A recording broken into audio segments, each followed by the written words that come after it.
Hey guys, so what you're looking at is, you know, a typical view of what your standard camera out there can push in terms of like low light. And this is my street, and I'm on the top of a rooftop. And this is what you can typically see. So right now I have a 50 millimeter on a APS-C camera, and so we're pushing ISO 1600.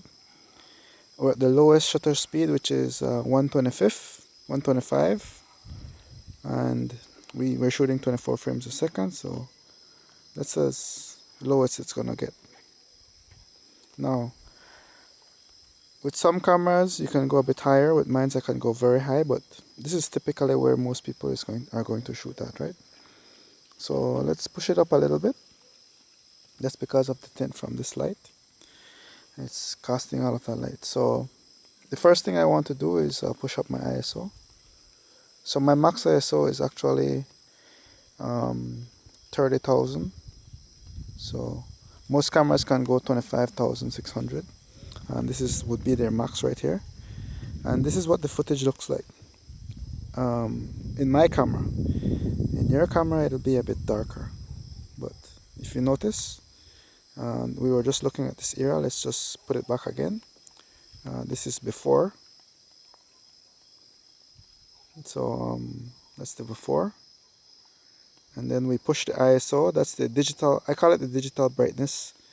That's when the camera pushes it as high as it can go digitally, and that's what you get. So that's a big difference, right? In terms of the lens I have on this camera, we're using a 50 millimeter prime lens. You notice the color of the light changed a bit, right? And it's on manual focus because in the dark it's autofocus doesn't normally work. The next thing I can do with my lens is there's what you call an aperture, and so it's at f3.5, and the smaller that number is, it means the brighter the image is. 3.5 is the typical lowest number that the kit lens can come. So when you buy your camera, you'll get what is called a kit lens. It's part of like a bundle or something, and 3.5 is the lowest number.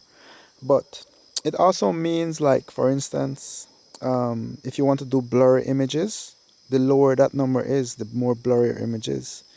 So like in phones these days, what they do is they take a picture with two lenses. One lens does the blurring and one lens takes the image of the person, and they kind of substitute the background image with the blurring part. And so they do like a little trickery where a camera can just do it with one lens or one image or whatever, right? And that's like a way how they do it now with phones. So you'll see like a depth, it's called a depth of field or depth sensor or something, and it's always like a low megapixel camera. And it doesn't, you don't take an image with it, but what it does is it blurs the background for you. So if you have that on your phone, that's what those two lenses do. They work together to give you that blurry background. In the case of my camera, it's not a kit lens. I have on it a prime lens, and it goes all the way to 1.8. So right now we have the highest digital brightness at 25,600, and then we have the lowest aperture for the kit lens. And what we can do is we can actually go down a bit more because this is a prime lens, and this is what it looks like. So that's 3.2, 2.8, 2.5, 2.0, 2.2, 2.0, and then finally 1.8. And this is the maximum brightness that with that. My camera can also shoot video at instead of 25,600, it can also do up to 3,200, right? And so you see, like, it's very bright by the street light. See, it's no longer that orange color. You remember that previous orange color?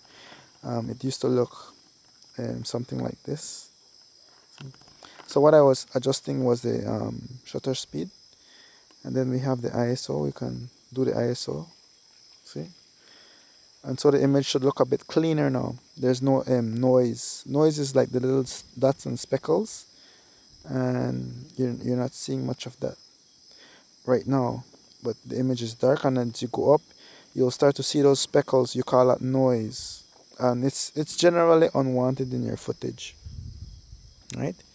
So at the maximum, you should see those speckles or those little dots. You call it image noise, right? And so we're at the maximum brightness that the camera can go. What you can do if you want to depreciate the quality of the video is you can lower the video a bit more. So for instance, we're talking about the shutter speed.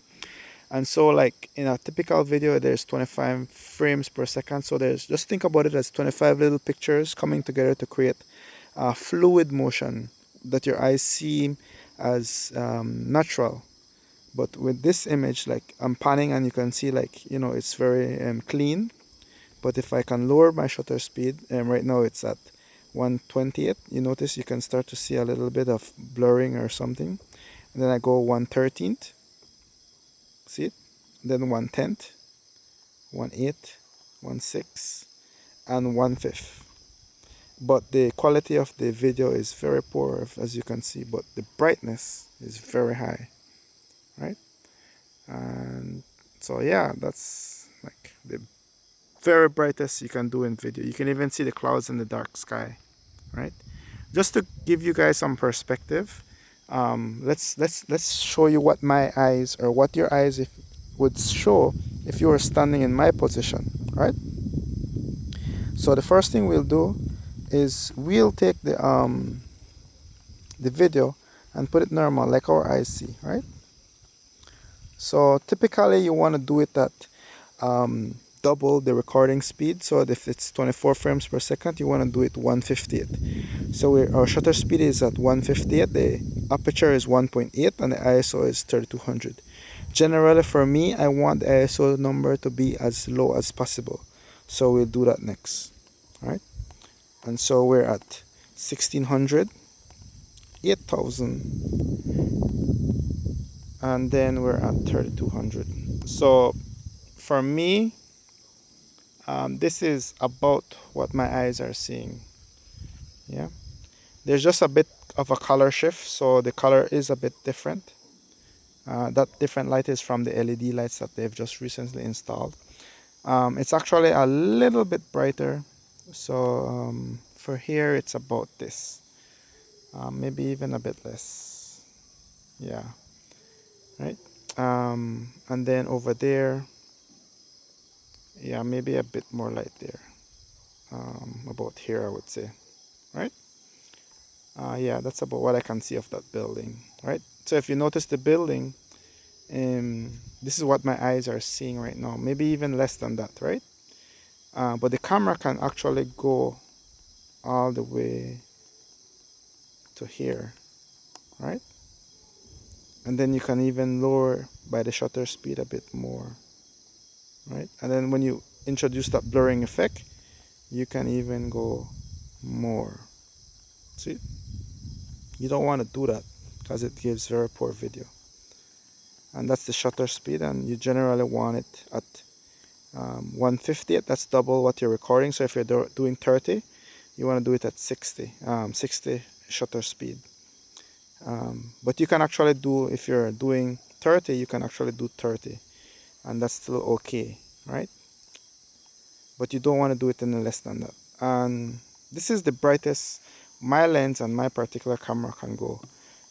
For the people out there using the kit lens, you won't be able to get all the way there with my camera.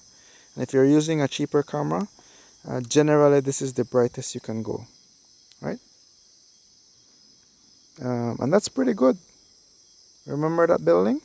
So you can still see a little bit better than your eyes. Okay? Of course, you always have that. And the cleaner the image, so if it should be pretty clean right now. And this is what my eyes are seeing about, right?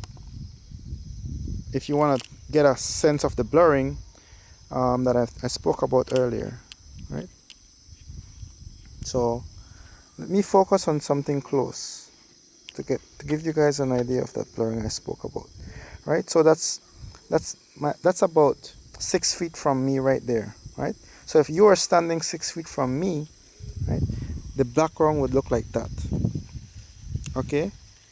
But if I was focusing on your face, let's say I'm just taking a portrait, the background actually looks more closer to that, right? So you see, so if I was taking a person's face in my image right now, that's what the background would look. So this is what I'm talking about, that you're getting that nice background blur. You notice the circles the lights are producing. That's something that you want from the image. When you're taking someone's picture, you want those circles in those images, in those lights, sorry. See, there's another one there. And so if I was taking someone's image, I would probably use that background. And their face would be nice and smooth and perfect, right? And yeah, so I think that's enough. And I hope you guys learned something from this video.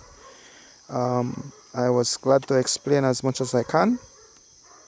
And so now you know a little bit more of the practical usage of that type of stuff. If you're taking images of stars and whatnot, then you definitely need to go with these types of lens that can go to lower apertures, the f number. So there's an f and you want it to be as low as possible. You can actually see a small star right there, right? And maybe if we go a bit lower, maybe you can see another. Nope, there's no other stars, but that one is penetrating through the clouds.